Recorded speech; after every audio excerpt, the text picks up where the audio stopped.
Salut tout le monde, ici Abdul Malik. Alors aujourd'hui, on va continuer la suite du chapitre sur les alcènes et les alcynes. En premier lieu, nous allons continuer avec ici l'halogénation qui se fait avec les molécules de dichlore ou de dibrome. Du coup, nous allons de suite vous montrer ici l'équation bilan. Tout d'abord avec les alcènes. Pour ce qui est des alcènes, nous aurons la formation de dihalogénoalcanes, c'est-à-dire soit un dichloroalcane ou un dibromoalcane, de par cette relation.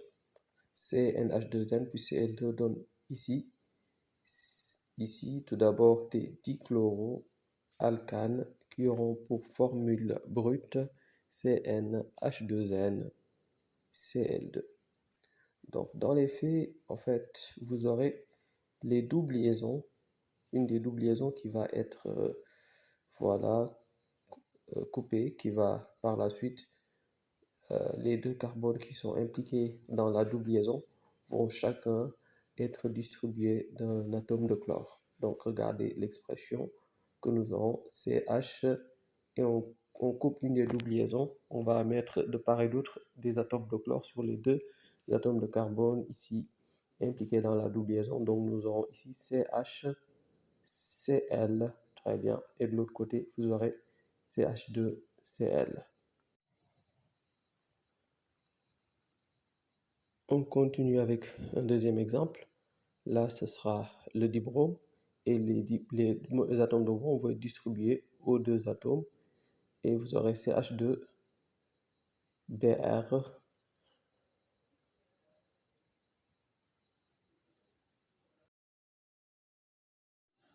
Donc CH2Br de part et d'autre.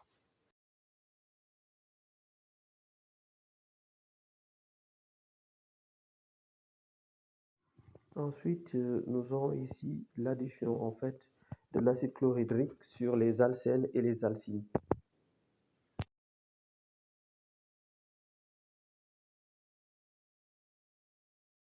Dans le cas des alcènes, ici vous aurez en fait la production, en fait la formation de monochloroalcanes.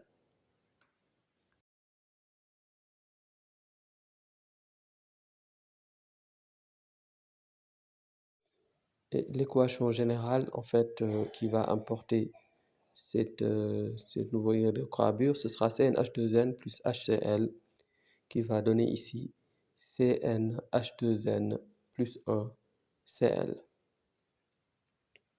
Donc on va prendre ici quelques exemples avec voilà CH2, CH3 plutôt, CH2, voilà ce qu'on a. Donc avec l'ajout de l'acide chlorhydrique, on va distribuer comme à l'image des halogènes l'atome d'hydrogène et l'atome de chlore. Donc ça c'est le cas en fait d'un alcène ici qui est dissymétrique, ok? Et donc pour ce cas de figure, vous aurez ici deux résultats possibles. C'est-à-dire qu'on peut mettre l'atome d'hydrogène au niveau du deuxième carbone ou au niveau du troisième carbone. On va couper la double liaison. Donc là, on aura CH2, CH2Cl. Ok. Ou bien on peut avoir CH3 et distribuer l'atome de chlore au niveau du deuxième carbone, ce qui fait ici CHCl. Et de l'autre côté, on a CH3 en distribuant l'hydrogène qui reste. Voici les deux isomères possibles. Toujours, on va continuer avec ici un deuxième exemple.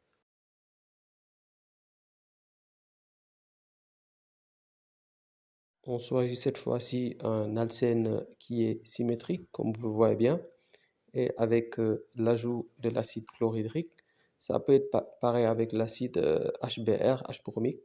Donc ici, vous aurez distribution de part et d'autre. Et donc là, on n'aura qu'un seul résultat parce qu'on peut placer l'hydrogène au niveau du premier carbone et le chlore au niveau du deuxième carbone. En fait, l'écriture et la nomination sera toujours pareil. Dans le cas des dissymétriques et dans le cas des alcènes symétriques. Un seul cas de figure.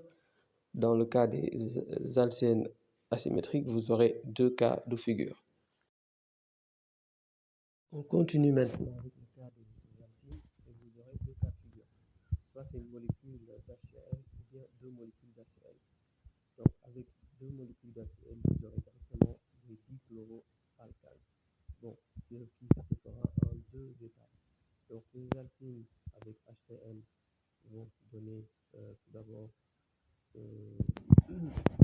un chloroalcène qui par la suite va donner un dichloroalcane. Tout d'abord avec HCl, vous aurez la formation d'un chloroalcène. Ensuite, c'est ce chloroalcène qui va continuer ici à réagir avec l'acide chlorhydrique, ok, qui va cette fois-ci donner un chloroalcane. Voici comment ça se fait.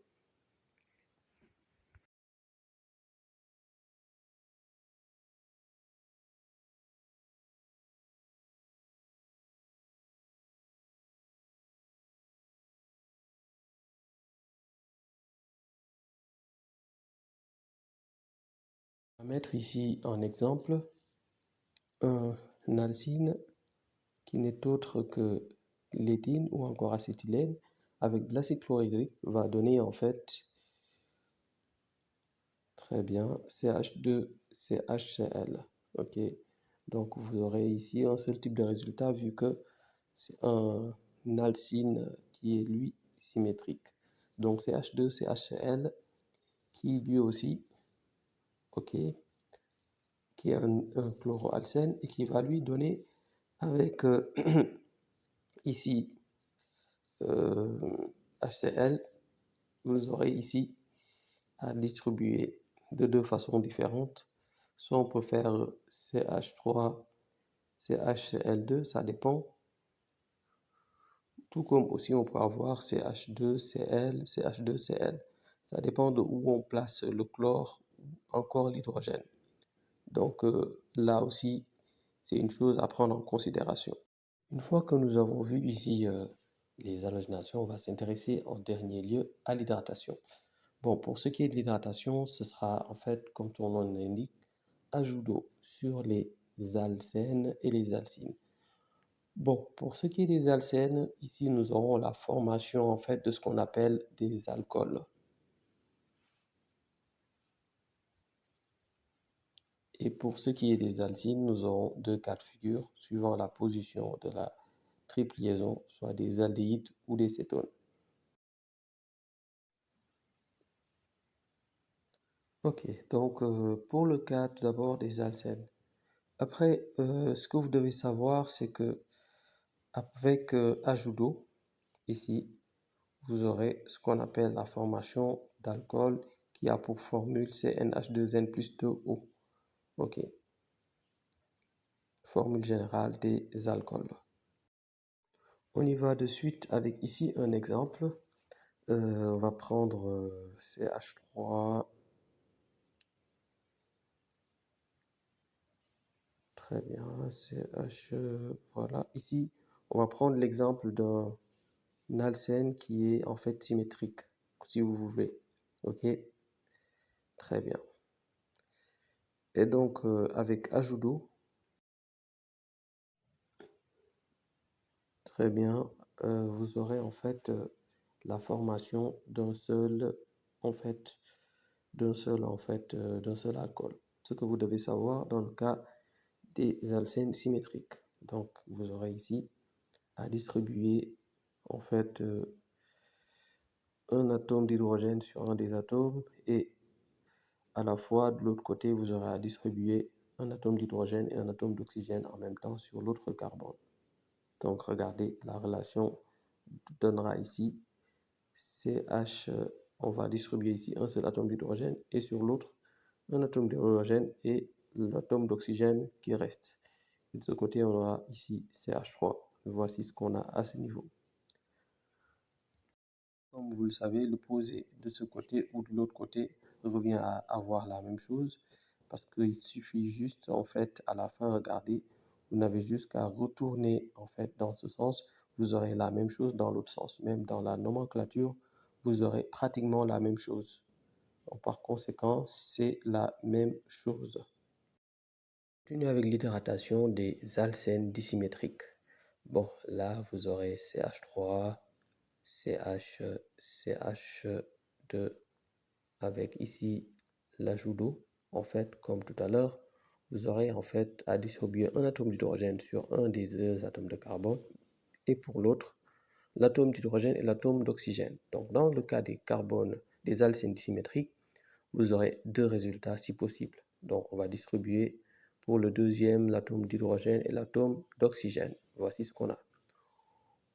OK, ou bien vous pouvez placer au niveau de l'autre carbone impliqué dans la double liaison, ce qui rapidement va me donner, regardez bien,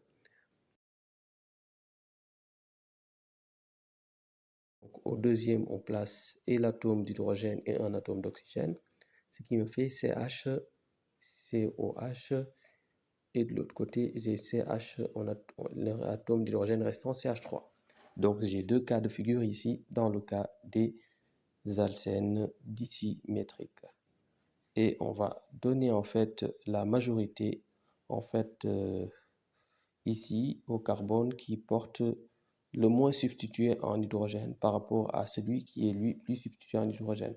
Parce que CH c'est un seul hydrogène et CH2 c'est deux hydrogènes. Donc par conséquent, celui qui porte uniquement H sera majoritaire et celui qui porte deux H sera minoritaire. Voici ce que vous devez comprendre également à ce niveau. On continue maintenant avec l'hydratation des alcynes. Donc, comme vous l'avez vu, ça donne deux composés oxygénés, soit des aldéhydes, soit des cétones. Donc, rapidement, on écrit la formule générale. CnH2n-2 plus H2O va donner ici CnH2nO. Donc, vous aurez des aldéhydes, OK, ou encore des cétones.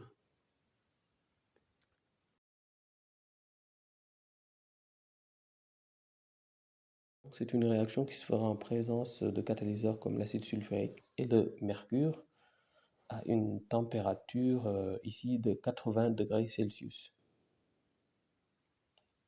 Donc nous allons voir ici un exemple. Et ce que vous devez savoir également pour le cas des alcynes qu'on va hydrater, on va distribuer pour un atome de carbone, deux atomes d'hydrogène et l'autre, on va juste lui distribuer l'atome d'oxygène et on va de ce fait couper en fait la double liaison. Deux liaisons en fait.